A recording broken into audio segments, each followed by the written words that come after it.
can ayağına.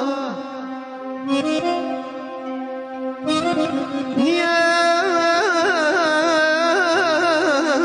koydun beni bez gözleri girganına?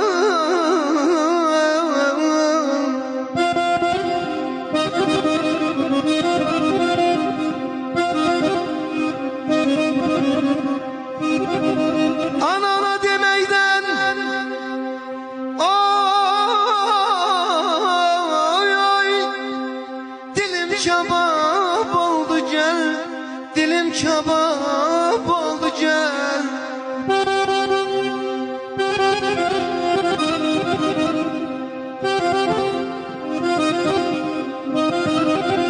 Yollarına bakmaktan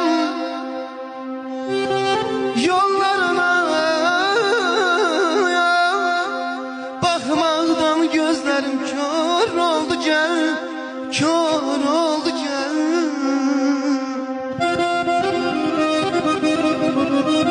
Analar bizim beşiğimizin başında layla çalıdılar. Söyleyiblər her zaman Nərgizi üzüm balam, sinəngə düzüm balam. Ay kızım ay oğlum başına dönüm, kurban olum. Sen böyü ama toyumuzda süzüm balam. Analarımızın en kıymetli boyun bağısı vallahi körpəsinin qollarıdır. Dünyadan köçənlər rəhmət eləsin, qalanlara can sağlığı.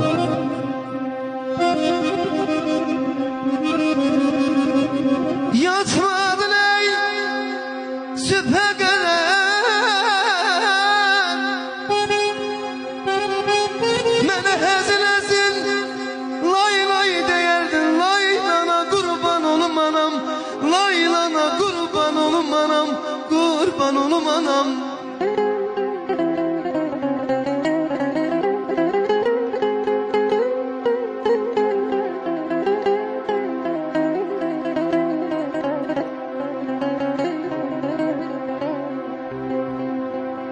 Sen gidenden bacıda kardeşda yan gitti menden.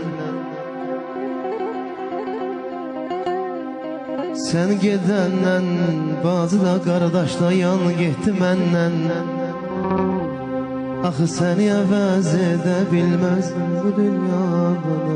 Kardeş bacı yanam, sənə canım fəda yanam, gel canım gel.